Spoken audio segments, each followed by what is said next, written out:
Alors, avec Eric Mignon, on a le plaisir d'animer et de co-présider ce club assurance et digital. Et puis, avec l'appui d'un comité de pilotage dont vous voyez les membres ici. Alors, c'est la richesse de ce comité qui fait la richesse du contenu que vous allez voir aujourd'hui. Et alors, j'en profite pour remercier Christophe pour nous accueillir et puis aussi remercier Olivier, Véronique, Jérôme et puis tous les autres membres qui nous ont aidés sur la construction du contenu aujourd'hui. Alors, avant de parler du contenu aujourd'hui, voilà ce que vous pouvez retrouver en replay. N'hésitez pas, c'est accessible aux membres. Ça va me permettre de faire peut-être le lien avec le dernier club que nous avons fait sur l'intelligence artificielle. Alors, en juin dernier, on était assez large, hein, puisqu'on avait vraiment effleuré tous les usages. On était parti, bien entendu, de l'IA prédictive. On en avait conclu que c'était quand même assez mature chez les assureurs. On était arrivé sur les sujets d'IA générative et d'agentic, où là, on avait conclu que ce n'était pas encore complètement mature et qu'il y avait aussi, bien entendu, des garde-fous à mettre, une maturité qui n'était pas encore complètement là, notamment sur les sujets, beaucoup en parle dans les médias, que ce soit d'hallucination, de maîtrise des biais, de consommation énergétique, de détection des taux d'erreur. Donc bien sûr, et François Soulier nous avait fait une très bonne intervention là-dessus, vous avez le replay si vous n'avez pas vu, mais c'est une des vraiment expertes en IA en France. Et tout ça reste valable aujourd'hui. Et on va quand même faire ce focus sur les IA génératives et notamment les large language models. Donc, les LLM aujourd'hui, puisqu'en fait, la question c'est, voilà, les utilisateurs, les particuliers utilisent ChatGPT ou autre pour se renseigner sur beaucoup de choses, dont l'assurance. Et la question pour nous, acteurs du marché aujourd'hui, c'est comment on est visible sur ces moteurs-là. Il y a eu beaucoup par le passé de travail sur être visible sur les moteurs de recherche, Google et compagnie, donc des stratégies SEO poussées. Aujourd'hui, c'est quelle stratégie JEO on met en place. Donc, pour ce faire, on a vraiment un panel d'experts qui vont vous parler du sujet. Alors, vous voyez, on a notamment des agences spécialisées en marketing digital. On aura en intro Marie, on a Richard en conclusion, et puis dans les pionniers, on a aussi des experts qui vont s'exprimer. Et puis, en grand témoin, alors c'est ma collègue, Cécilia Lostria, qui viendra témoigner sur l'approche des pipelines tardifs en France sur ce sujet-là. Voilà, donc sans plus attendre, je vais appeler Marie Rimbergati à venir me rejoindre. Marie est directrice générale de Expérience dans la transformation des organisations, transformation des talents tout d'abord pendant une dizaine d'années, et puis maintenant beaucoup sur les sujets de change management et de transformation des marques sur ces nouveaux sujets en marketing digital. Donc Marie, le floor est sur. Merci. Bonjour à tous. Donc, ce que Nathalie voulait dire, c'est qu'il y a un an, j'étais la DRH groupe de Credit. Je vais le disclose parce que si vous allez sur mon LinkedIn, vous allez le voir. Et c'est très gentil de me présenter. Ah, je change. Comme l'expert. Mais voilà, la réalité, c'est qu'il y a un an, j'étais DRH.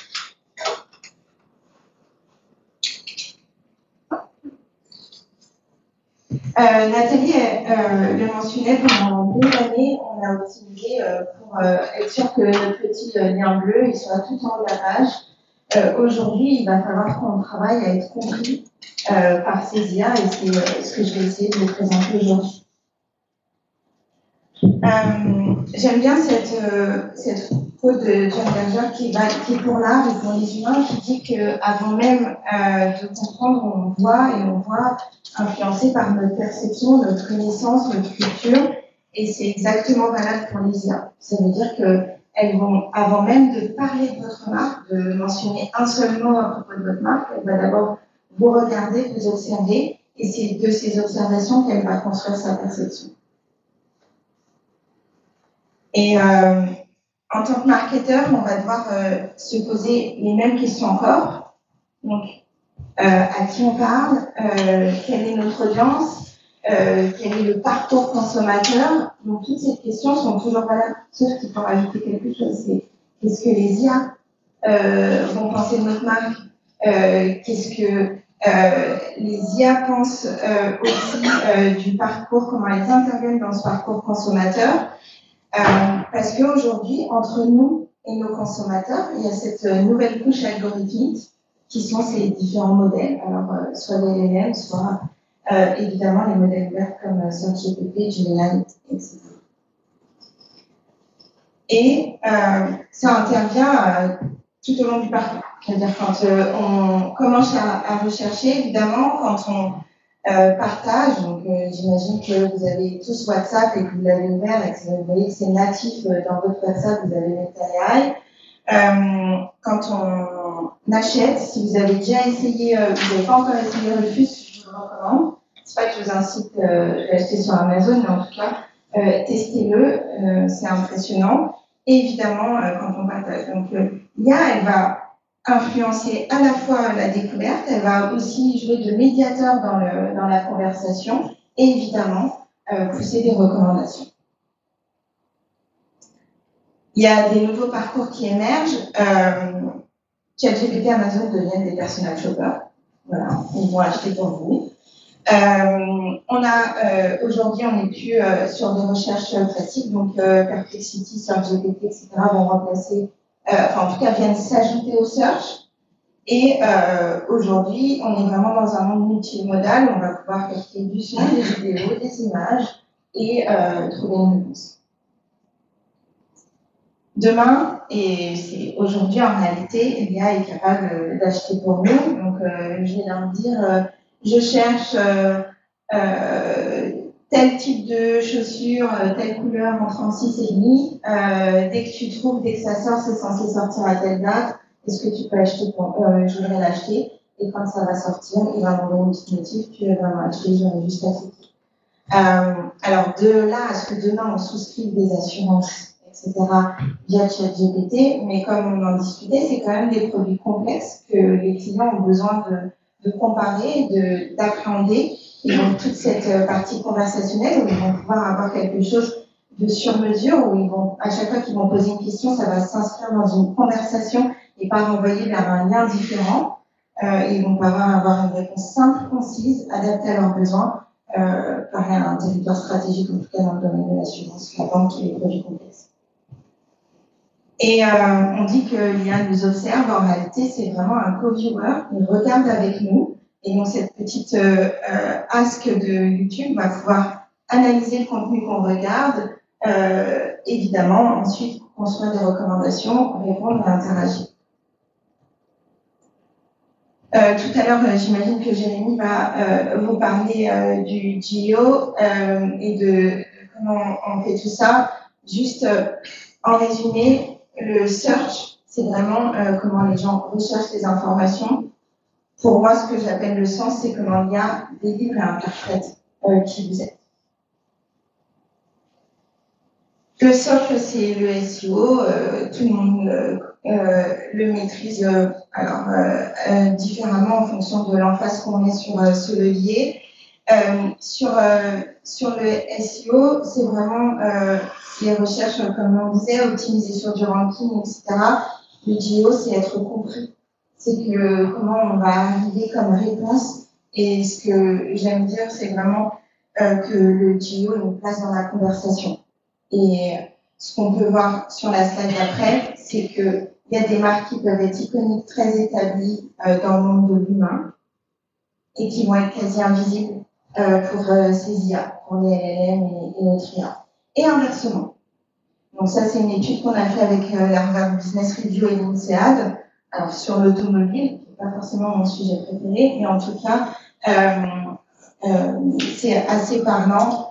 Et on le voit que les AI pionniers sont parfois très différents de la réalité des brands iconiques qu'on peut connaître.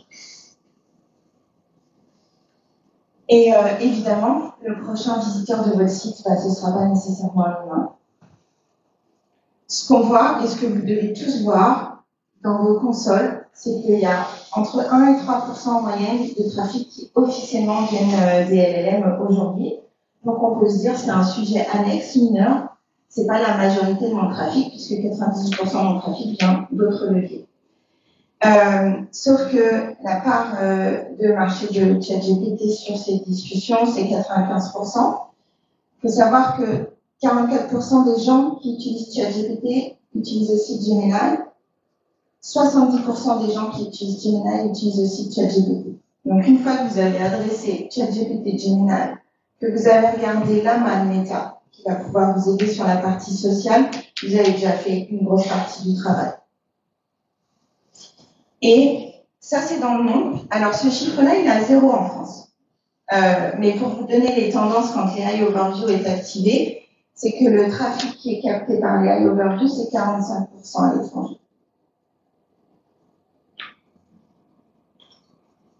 On a l'impression que c'est pour demain, mais il y a 90% des recherches qui sont déjà couvertes par l'IA. Donc, c'est pas demain, c'est aujourd'hui. 30% de baisse de trafic qui est anticipée, et quand on discute avec Google, ils sont beaucoup plus optimistes ou pessimistes, en tout cas, ils pensent que ce chiffre sera largement supérieur dans les 6 à 12 mois à venir. Et il y a plus de la moitié des consommateurs qui veulent cette réponse synthétique, qui veulent que l'IA fasse ce travail d'analyser, de curation aussi du contenu et de leur préparer une réponse simple et synthétique. Là, je vous ai mis les facteurs d'influence du JO, du plus critique au moins critique. Évidemment, il faut qu'on parle de vous, mais pas que vous. Il faut aussi des sites externes, des sources qui soient reconnues d'autorité par CLM, puissent parler de vous et vous mentionner. Il y a tout ce qui est classique, alors on va dire pour le SEO, mais tous les FAQ, les listes de puces, les langages techniques, etc., qui doivent être structurés pour l'IA. On a évidemment, on va faire en sorte que le site soit scrollable pour l'IA, et s'il vous plaît, gardez-le digeste aussi pour les humains. On n'est pas en train de dire qu'il n'y a que l'IA qui va regarder vos sites. Le travail qu'on fait avec nos clients, c'est de dire ils sont géniaux, ils ont été super optimisés pour le SEO, mais vous étonnez pas que personne reste sur votre site. Donc là, il faut trouver la balance entre les deux, et elle est possible. Il faut être crédible, il faut fournir des preuves. Ce qu'on dit, il faut pouvoir le démontrer. C'est ce que les IA recherchent, et les humains aussi en réalité. Sauf que les IA vont être capables d'absorber beaucoup plus de contenu, beaucoup plus vite. Et sur les sujets, et dans l'assurance, on le voit, il y a des disparités en fonction des types d'assurance. Il faut que vous puissiez sur chacun des sujets pouvoir couvrir de manière très experte les domaines et reproduire ces conversations, ce nouveau mode de recherche autour de vos marques pour pouvoir avoir des réponses synthétisées pour les clients. Et le moins important en réalité, c'est la fraîcheur, parce que il faut suivre le rythme de vos clients. Ça sert à rien de surproduire du contenu, même si aujourd'hui on scrolle l'équivalent d'une tour Eiffel en hauteur de contenu par jour. Il faut que le contenu soit cohérent et important. La fraîcheur, les chats GPT en mode, alors pas en mode search, je vous expliquerai la différence, mais en mode LLM, il n'est pas mis à jour tous les 6 mois encore aujourd'hui. C'est petit à petit. Il faudrait qu'ils ouvrent à la pub pour pouvoir se payer la mise à jour de l'entraînement de leur modèle ou un moyen financier. Donc, la fraîcheur n'est pas le premier critère. C'est important d'être consistant, mais la fraîcheur n'est pas le plus important. Et là, donc on va parler de la visibilité dans la recherche. Je suis désolée, comme je le fais que en anglais, et pourtant je suis pas, j'ai l'accent de Jacques Chirac en anglais, mais c'est les mots que je cherche en français. Donc, de la visibilité de la recherche vraiment au sens de notre marque, on va regarder. Ça, c'est notre outil. Plutôt que de parler de notre outil, évidemment, il fait de tout, donc de la perception de votre marque à la recherche, à comment on optimise votre contenu et ensuite le média. Je vais vous montrer ce que j'ai sorti rapidement sur la suite. Avant, petite pédagogie, au cas où, il y a différents types de moteurs. Donc, on a les moteurs fermés, on va parler de ChatGPT, Llama, Claude, etc. L'idée, c'est de fournir des réponses synthétiques et des recommandations, des conseils personnalisés. Ça, c'est l'équivalent en conditionnement de la mémoire, de ce qu'on a vu dans le passé. Je vous ai mis la position dans le funnel. J'ai essayé de vous expliquer aussi ce que ça correspondait en analogie marketing et votre enjeu. Et la même chose sur les IA connectées au web. Donc là, elles vont aller plutôt dans le présent. On est plutôt dans le haut mid-funnel. Et c'est équivalent à de la recherche sur Google, mais pour avoir de On commence par le fermer, où on va aller regarder la perception. Donc, la visibilité, c'est plutôt dans le ouvert, et la perception de la marque est dans le fermé. Alors, c'est peut-être un peu petit. Ça, c'est le top 25 quand je demande. Alors, on peut totalement reproduire les personas qui correspondent à votre audience. Là, je suis sur de la general population pour comparer, mais on peut regarder tout type de persona et voir la disparité de votre représentativité. Je n'ai pas sur Groupama parce que c'est pas un de mes clients et je ne vais pas exposer un de mes clients. Mais en tout cas, vous avez deux types d'informations. La première, c'est est-ce que j'apparais de manière systématique. Donc, on va avoir la barre là, à 100%. Et la deuxième, c'est le petit point, c'est la position moyenne dans laquelle j'apparais. Donc là, ma recherche, je l'ai fait sur ChatGPT, Llama, Anthropic de Claude et Gemini. Donc on voit quand même des leaders très très forts sur le sujet assurance tout produit confondu. Et ça, c'est donc ça, évidemment, c'est des choses où on va demander des milliers de fois la question, parce que si je demande le matin et je demande le soir, je vais avoir deux réponses différentes, probablement. Donc l'idée, c'est d'avoir quelque chose de consistant pour être sûr que c'est représentatif. Ensuite, je vais lui demander quelles sont mes forces et mes faiblesses versus mes trois concurrents. Alors là, je vois que j'ai laissé de la beauté, puisque je vois Nivea, pardon. On va regarder sur les forces et je vais corriger ça pour vous partager le bon modèle. Sur les forces, on va voir les clusters. Donc ça, c'est toute la sémantique, tout le sentiment qui remonte des LLM et qui nous disent vos forces, vos faiblesses versus vos concurrents sont celles-ci. Donc ce qu'on voit alors je vais parler de Groupama parce que je ne travaille pas avec eux, mais on voit que dans leurs forces, on va ressortir beaucoup la proximité, l'efficacité et le côté éthique. En revanche, l'innovation, pas du tout. C'est quelque chose qui va être très fort sur un accent. Sur les perceptions, ce qu'on a vu, c'est qu'on peut très bien être représenté de la même manière sur tous les LLM, être à 100%. En revanche, ils vont avoir une idée vraiment différente en fonction des LLM. Donc, on n'est pas en train de parler à une IA, mais à des IA qui vont avoir des perceptions différentes. Pourquoi? On a dit on est dans un environnement fermé, elles ne s'entraînent pas nécessairement sur les mêmes données, elles ne sont pas mises à jour au même moment. Ensuite, on ne produit pas le même contenu sur nos réseaux sociaux qu'on va avoir sur nos sites, sur les campagnes YouTube ou dans toutes les autres channels. Donc ça, c'est hyper important. Et ce qu'on voit dans les forces, par exemple, on doit être sur Groupama encore, où j'en ai peut-être pris un autre, mais l'efficacité exceptionnelle sur Meta, sauf que la plupart des gens vont regarder un ChatGPT, un Gemini, et je ne suis pas vue comme efficace du tout. Ça, on choisit les attributs que l'on souhaite, complètement en fonction de ce qu'on mesure déjà en tant que marque, et puis on va se comparer à ces trois concurrents en demandant d'être noté de -5 à 5 sur ces critères, pour voir comment on se positionne. Donc, le niveau de dessus, c'est vraiment ce qui ressort de manière organique. On va les questionner plusieurs fois, mais en tout cas, ce qui sort naturellement de la sémantique des modèles. Là, on va les questionner sur des sujets précis.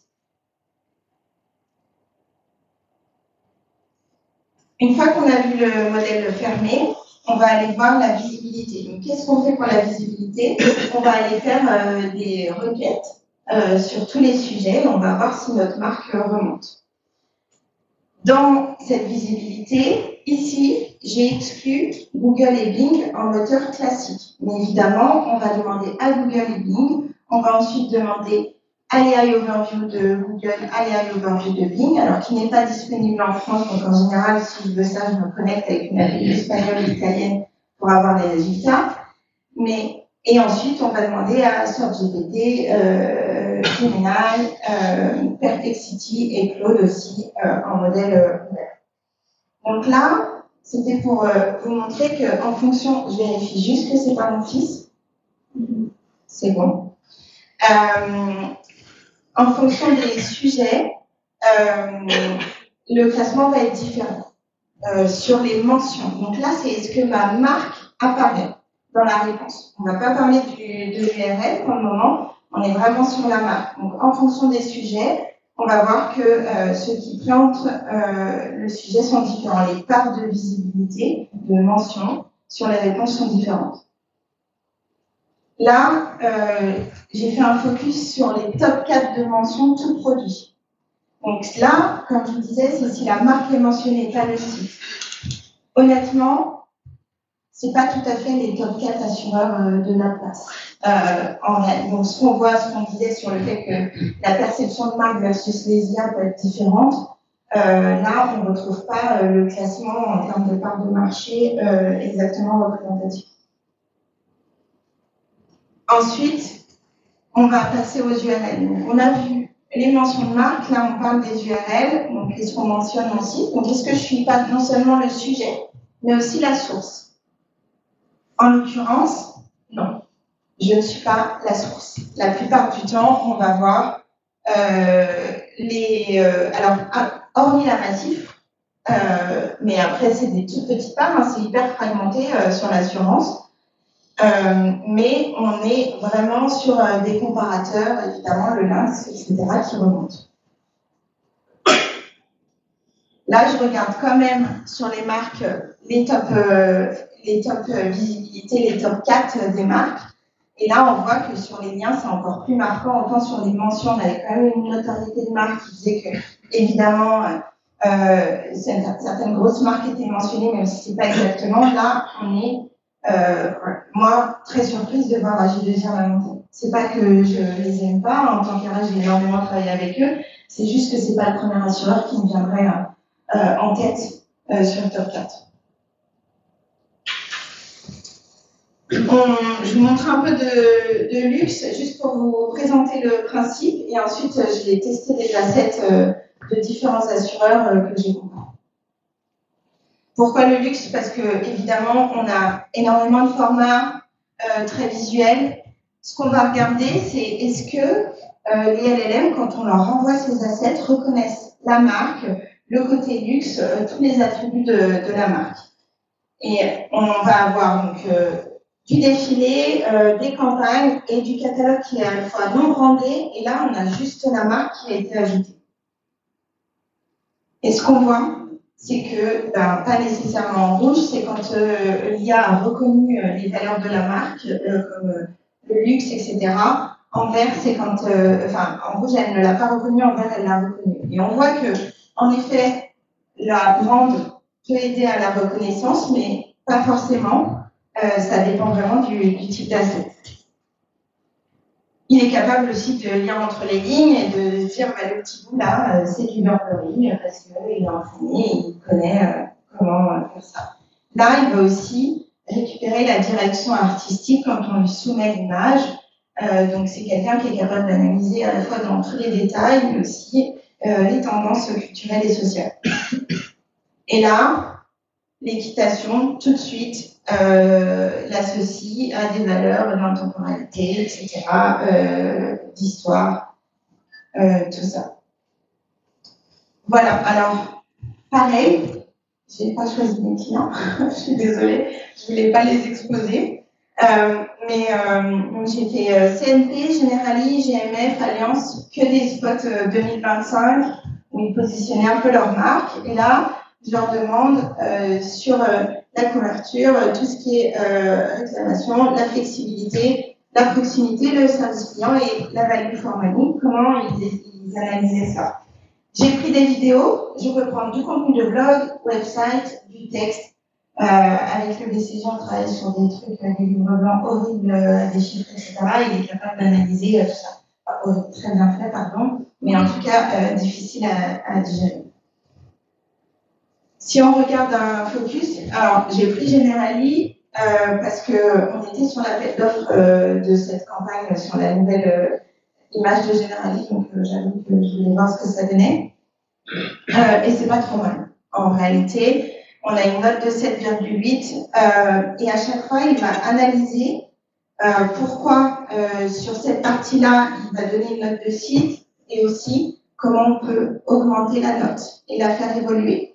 Sur la partie service client également et sur la partie flexibilité. Donc là, j'ai fait un focus sur chacun, mais vous êtes capable d'analyser de manière très précise et aussi de comparer deux types d'assets qui seraient les vôtres avant même de dépenser un seul euro ou de le mettre sur votre site, de pouvoir être sûr que quand l'IA aura accès à ce contenu, la perception et la compréhension qu'elle aura de votre marque sera celle que vous avez envie de donner. Aujourd'hui, vous allez entendre parler de JO.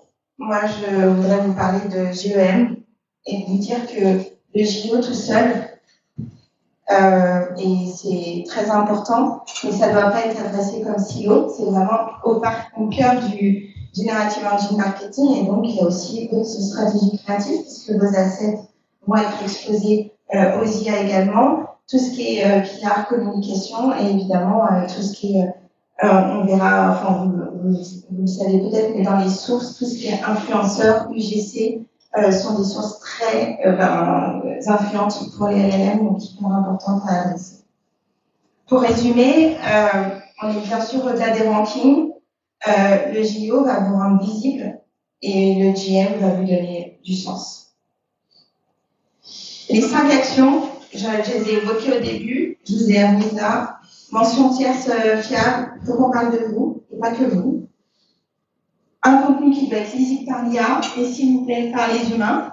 Des bases techniques solides, du sens et de la confiance dans votre contenu, donc de la preuve. Et évidemment, il faut faire vivre ce contenu. Voilà. Ah, et j'ai oublié, pardon, mais globalement, on parle de révolution industrielle, on y est, et c'est le changement de ces 10 prochaines années. En tout cas, ça va être un changement majeur qu'on va arriver très très vite. Voilà.